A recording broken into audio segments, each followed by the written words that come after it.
How's it going today at Nomad Mobile Repair? Today we're working on the 2014 Ford Taurus, doing the timing cover and the water pump and chains, because if we're already at the timing cover, it's a pretty large job already. The water pumps are known to go out, and I'd hate to have the water pump go out pretty soon after and have to go back in here, because that would suck. So we're doing all of that, and I can tell you already, whoever did, and I assume they did the timing cover because it was leaking, they did a terrible job. Right out of the gate on the intake, we were missing the bolt that goes into that bracket right there. That one is not the biggest surprise. It can lead to cracking on the upper intake manifold, but honestly that usually happens if someone puts too much weight on the top of it, like leaning over the engine. So that one doesn't upset me as much. You can see that bracket back there, they lost a screw to that. But the part that really is just kind of upsetting to me is we can see right there, that bolt is missing. And we can see right there, that bolt is missing. So I am gonna have to find some bolts for these intakes, which is super unfortunate because that shouldn't be like that. Those should have two bolts right there. So as we go, we're gonna probably find some more stuff that's just done improperly. Like I had mentioned when we were here last time, we got some silicone on that, and you can see that that gasket's not installed correctly. So we'll keep going, and as we find stuff, we'll let you know. Thanks so much for joining us. As we can see right here, valve cover, spark plug tube seal. Also leaking because you can see it's improperly installed right there. You can see that trail of oil leaking down the back of the engine. So we got the cam locks in. This is the most important part of this whole repair. Without these, the engine will touch valves to pistons and you'll have a blown up engine.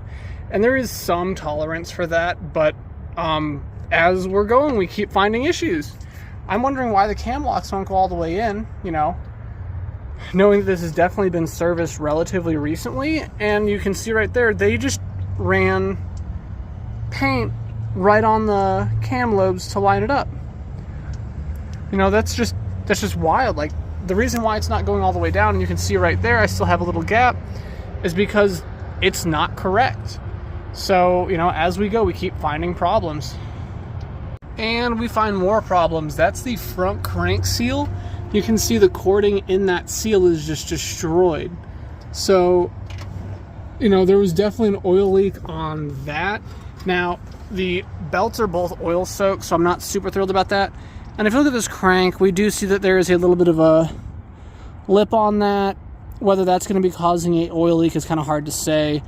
But definitely that's disappointing, to say the least. Now, on these engines, sometimes there is a washer on some of the models. We usually see the washer only on like the 2 liters and 1.6s, but there is a few that are going to be damaged to the harmonic balancer, but that's not too terrible.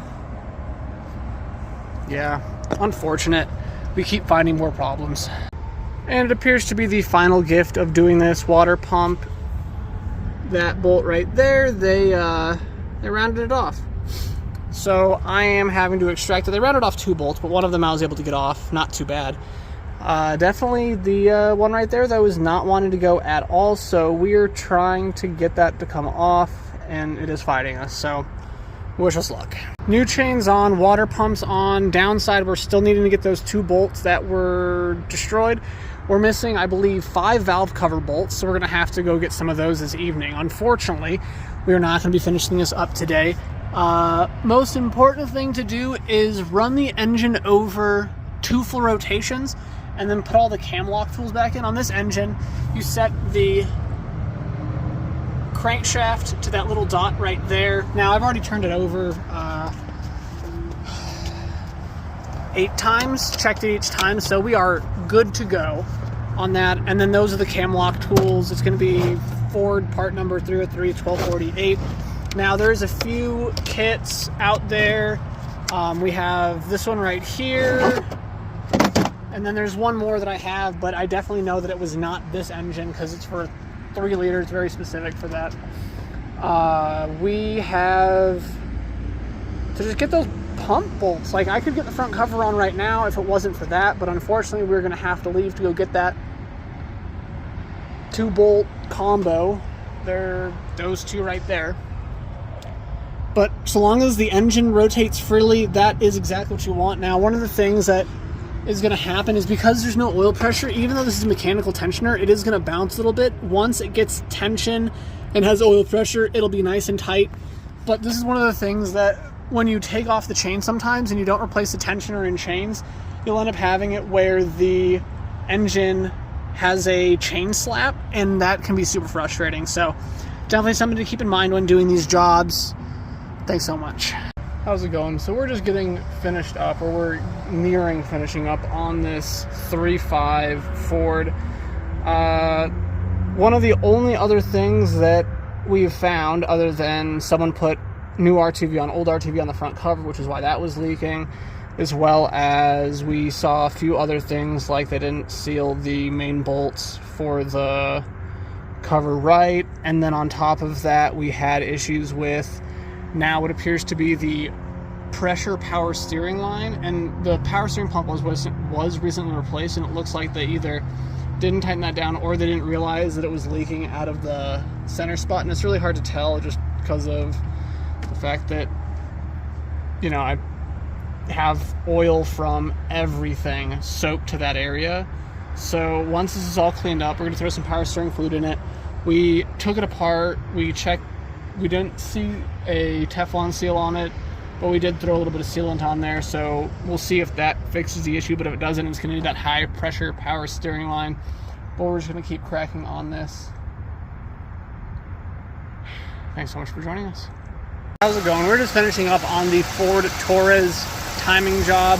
Now, there was a lot going on with this, and we had to come back because we accidentally rolled and tore a valve cover gasket. So we had to get it put in. That was an unfortunate event that happened, but it is what it is. It happens. Just some things that we're going to be bringing up. There's a lot of just like, they have the spring clamp moved back, but they didn't remove it. They just put the band clamp on there. We are getting a little bit of thread or insulation on the wires. That's breaking. We have that bolt right there. The power steering lines, I don't know how those are actually supposed to be routed or whatever, but those aren't supported properly, so that's probably why that's leaking, which is unfortunate. The front cover, the timing cover, had old RTV put on top of new RTV, which is one of the reasons why it was leaking. The front crank seal got tore. That was leaking. The bolt holes that hold the engine up, those didn't seem to have enough RTV on them, or it was kind of missing, so that was probably leaking from there as well. And this is all just kind of a little speculation as to that, but when the engine's covered in oil from the alternator all the way back, it's hard to say where the oil is exactly coming from. And the only reason why we noticed that the power steering pump was leaking is because while it was removed from the vehicle and hanging on the axle shaft, we noticed that it had some fluid surrounding the connection at the high pressure line. That connector is broken for the injector. What else? The valve cover mating surface was gouged in a few locations. The VVTs were gouged. The valve cover spark plug tube seals were leaking pretty badly in the rear over on that side. Honestly, it's just kind of hard because, you know, after a while you don't remember everything you saw. We're missing the lock tab on the fuel line. We're missing the lock tab on the evap line. That one's not as important as the fuel. I didn't touch that. I disconnected it from over here. Geez. It had a few things going wrong.